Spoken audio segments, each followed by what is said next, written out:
The scariest part wasn't what Violet did that night. It was the way she kept watching them weeks later, like she was waiting for something to finally happen. It had started as a completely normal night. A simple sleepover party. Laughter. Music. Adults talking downstairs. Nothing felt wrong. Rebecca, Adeline, and I were sitting on the carpet, surrounded by tiny stuffed animals.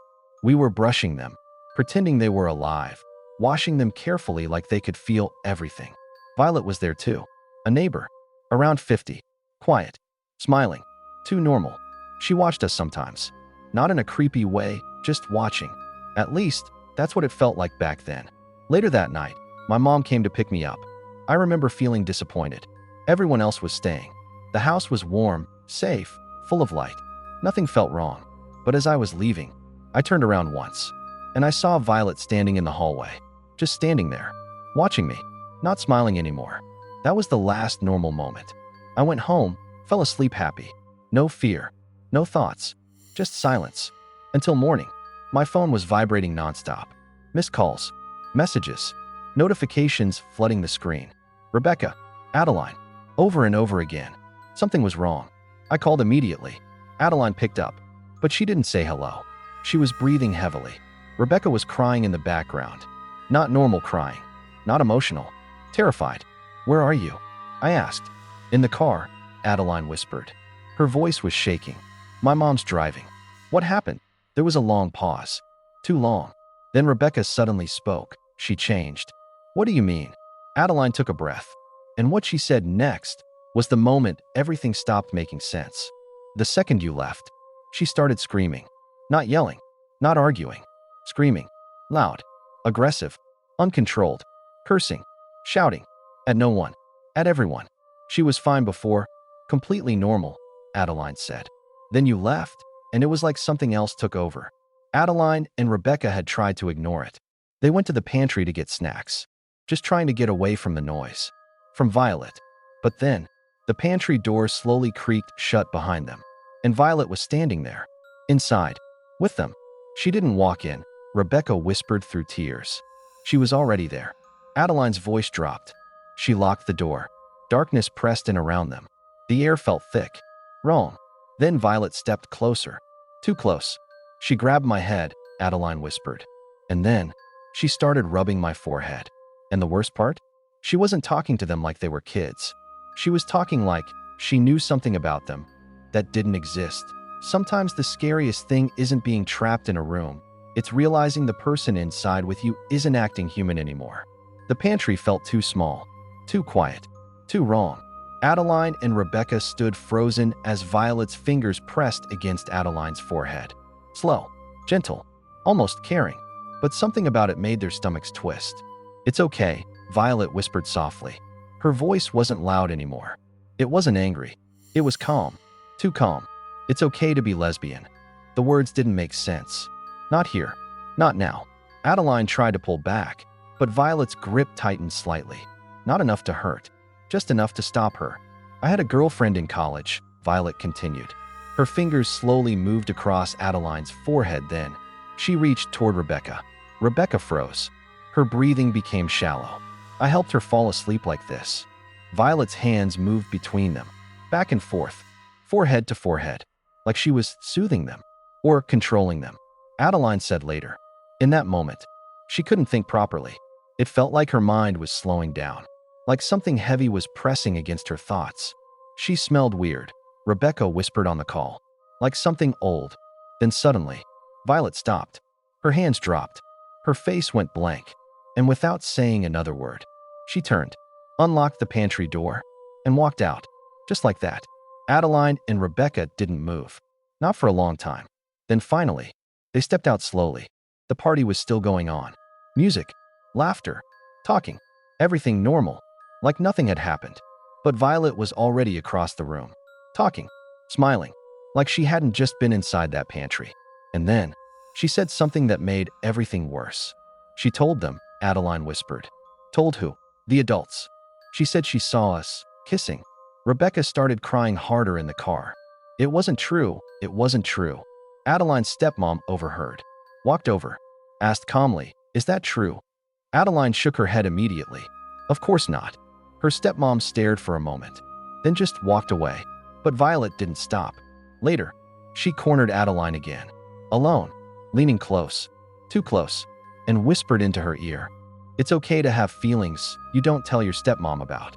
I was gay in college too." Adeline said her whole body went cold. Not because of what Violet said, but how she said it.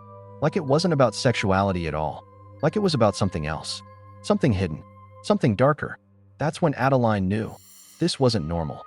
This wasn't just a creepy neighbor. Something was seriously wrong. She grabbed Rebecca, hands shaking, and called her mom. Her mom didn't hesitate. "Go upstairs. Lock the door. Don't come out." And for the first time that night, Adeline felt real fear. Because her mom's voice sounded scared too. But locking the door didn't stop Violet. Because a few minutes later, someone started walking slowly up the stairs. They locked the door, checked it twice, but somehow, it still started opening. Adeline's room felt safer. At least at first. The door was locked, windows closed, lights on. Rebecca sat on the bed, hugging a pillow tightly. Adeline stood near the door, staring at it. Neither of them spoke. They could still hear the party downstairs. Music, laughter, glasses clinking. But something felt off. The noise felt distant now, muffled, like they were no longer part of it. Then, they heard it. A sound. From the stairs. Step. Adeline's body stiffened. Step. Rebecca looked up, eyes wide.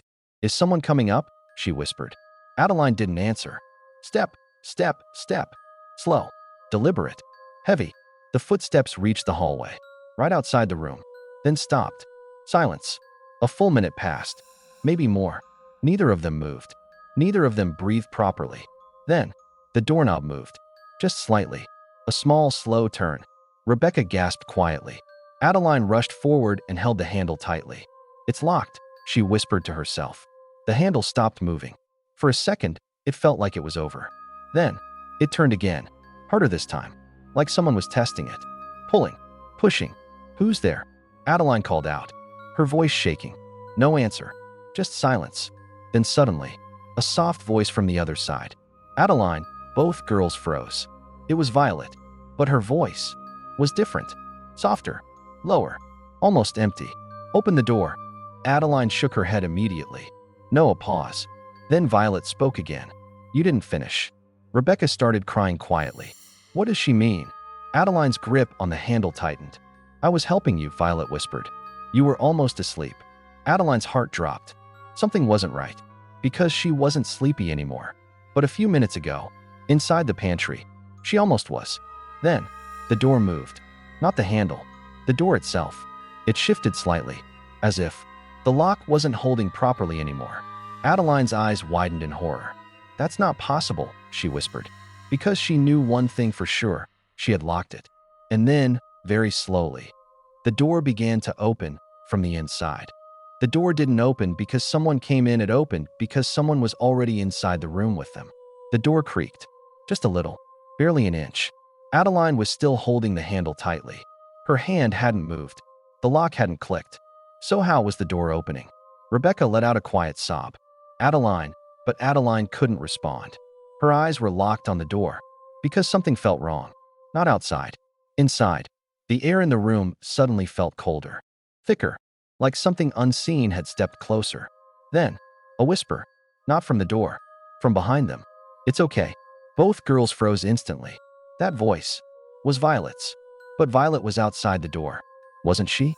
Slowly, painfully slowly, Adeline turned her head, and what she saw made her forget how to breathe.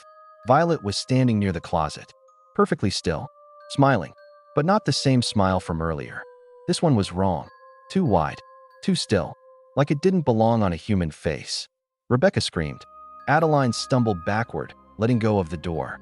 But the moment she did, bang, the door slammed shut behind them. Locked again. "You locked it," Rebecca cried. "How is she inside?" Adeline couldn't answer.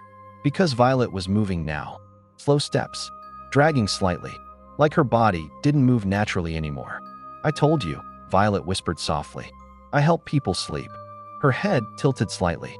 Too far. Almost unnatural. "You were almost ready." Adeline grabbed Rebecca's arm. "Stay behind me." But Violet suddenly stopped. Her smile disappeared. Her eyes locked directly onto Adeline. And for a split second, they didn't look human. They looked empty, like something else was looking through them. Then suddenly, voices downstairs grew louder. Footsteps. Someone calling Adeline's name. Her mom. Adeline, open the door. The moment that voice echoed through the hallway, everything changed. Violet froze. Her head snapped toward the door, and then her body jerked, like a puppet being pulled backward. 1 step, 2 steps, back toward the closet. Her smile returned, but weaker now, fading. And just before she disappeared into the darkness of the closet, she whispered, "This isn't over." The door burst open. Adeline's mom rushed in. Lights, noise, reality. Violet was gone, completely gone. No closet movement, no sound, no trace, like she had never been there. But both girls knew she was. And what happened next proved something even worse. Violet didn't need to be inside the house to keep watching them. They thought it ended that night, but some things don't need doors to follow you. The next morning felt unreal. Police were not called. Adults brushed things off, called it stress, misunderstanding, kids overreacting. But Adeline and Rebecca knew the truth. Something happened in that house, something that didn't make sense. Weeks passed.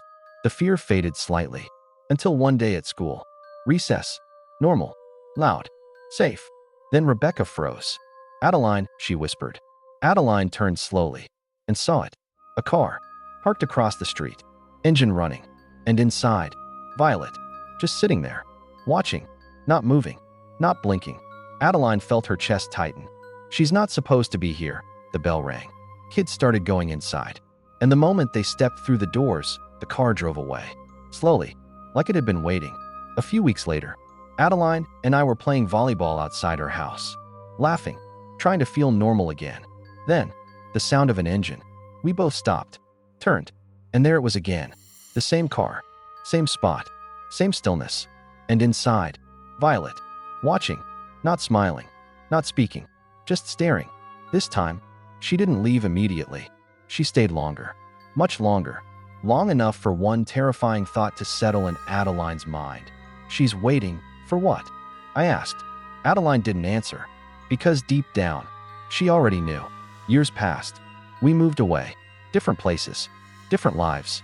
But even now, sometimes, when Adeline looks out a window at night, she feels it again. That same presence, that same stare, like somewhere, not too far away. A car is still parked in the dark, and Violet is still watching, waiting for the night they finally fall asleep again. If this story gave you chills, make sure you like this video and comment below. What do you think Violet really was? And don't forget to subscribe, because the next story might be even closer to reality than you think.